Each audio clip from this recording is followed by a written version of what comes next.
Hey guys, welcome back to another episode of Cooking with the Reaper, your heavy metal chef.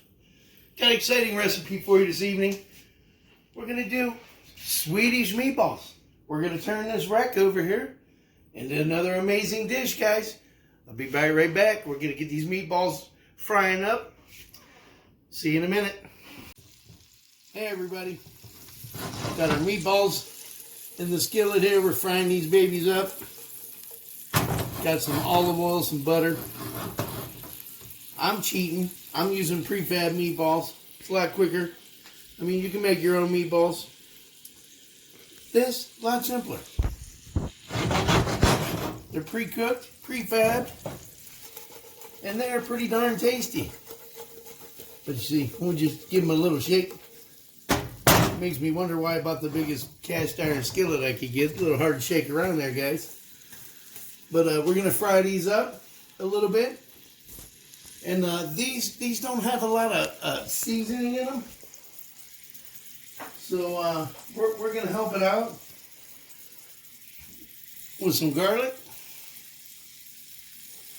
Teaspoon. And I'm going to throw in some salt, pepper, and some onion, minced onion. Just to give these meatballs a little more flavor. And when these are done frying up, we're going to go ahead and leave the juices in there. We're going to go ahead and make the sauce.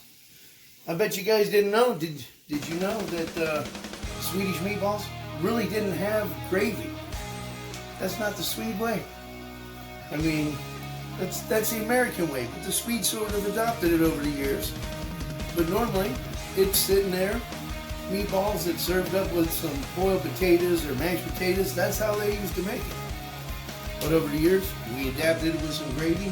You're going to love this. It is awesome. Let me get these fried up, folks. When I get them out of the skillet, I'll come on back and we'll get this gravy made, all right?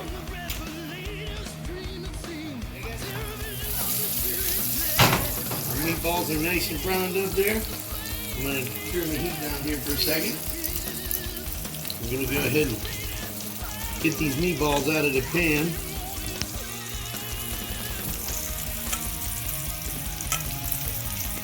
Probably could have used a spoon, it'd been a little quicker. Good to be back with you guys. Hope everyone's staying safe. I know everyone comes over and is like, man, why you got all that stuff on your counter? I've been stocking up. I wanted to make sure I had enough items to do a bunch of recipes in case we went on a whole bunch of lockdown. Total, complete. I've been blessed enough to be able to still work.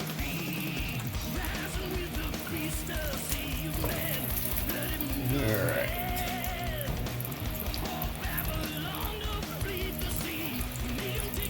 We're going to go ahead and get this gravy going. And just set these off to the side. Now most of that in there is olive oil. Because, you know, I like using a lot of oil. Alright, so what we're going to do, we're going to crank this heat back up here to about 3, which is about medium. We're throwing in about a 1/3 cup of unsalted butter into the pan.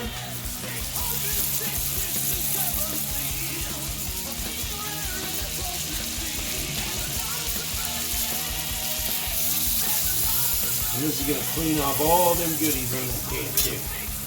Oh yeah.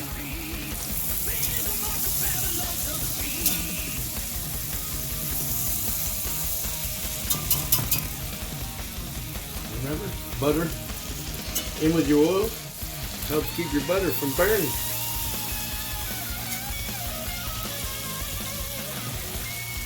Alright.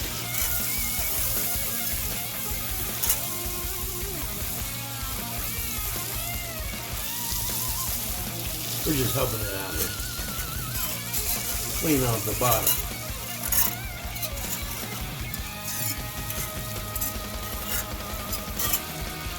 Sort of crazy.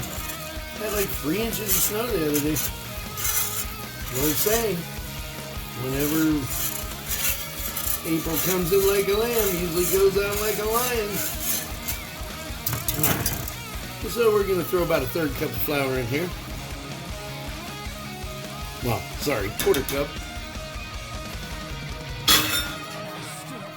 We're going to stir this around so it gets nice and brown. Oh yeah, look at all the goodies, guys. Oh yeah.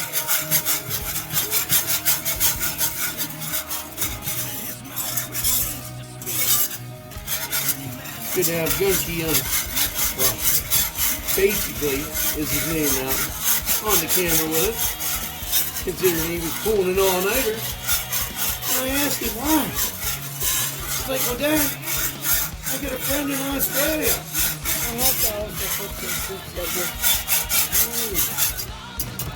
So, you know.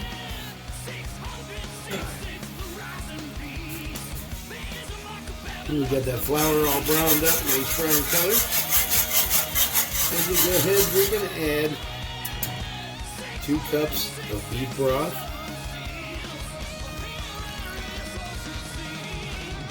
Oh yeah. We're going to throw in 2 teaspoons of soy sauce. A teaspoon of Worcestershire.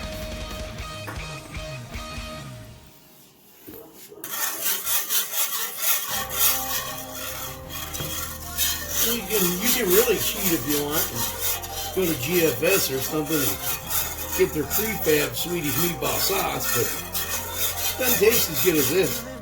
This is homemade stuff here, buddy. Alright, so we're going to throw in some allspice.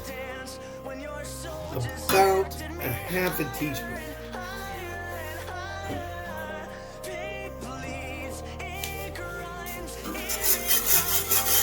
Get this all stirred up. How's that smell, bud? Good. Gonna go ahead, we're gonna add 1 cup of heavy cream.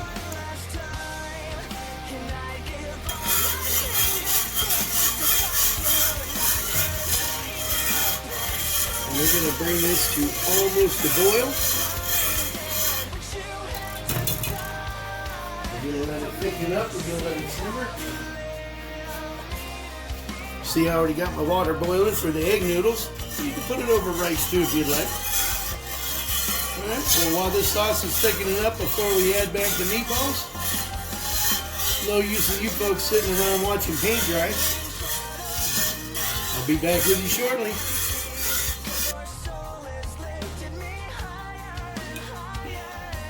Our sauce is simmered and thickened. Throwing the meatballs back in here so we can get them up to temperature.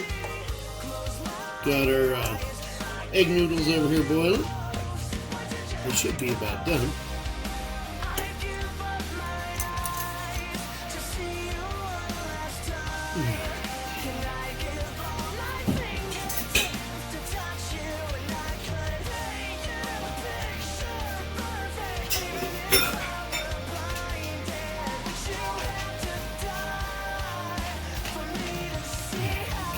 Down in the sauce here.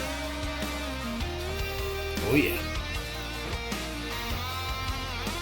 It's good stuff. You can make your sauce as thick as you want. Just add more flour, cornstarch, or whatever. Don't want this to be super heavy dish, you know. These are huge meatballs. Gonna fill you up. We're just going to let these come up to temp with the meatballs in there. Let our egg noodles finish up. And when we come back, I'll have this stuff all plated for you folks. Alright? See you in a minute. Hey, and don't forget, guys, there will be a link in the bio for Invader Coffee. Don't forget, click on the link, get yourself some. You won't be disappointed.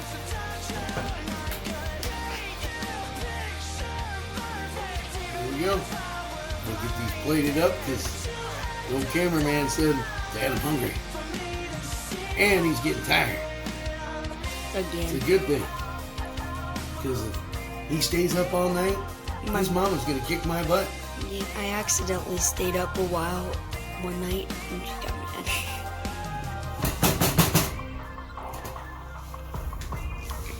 And you know, you can salt and pepper to taste. Gunch, you want some salt and pepper on there, buddy? Yeah, sure. Yeah, sure. Again, folks, I'd like to thank you all for being here with us, supporting us. It's been fun. And for all you folks that haven't subscribed yet, subscribe. I mean, we're here to teach you something. Alright, but there you have it. Swedish Meatballs. You will not regret this. It tastes amazing. Thanks again for being with me and my cameraman. We love you guys. See you next time on Cooking with a Reaper. God bless.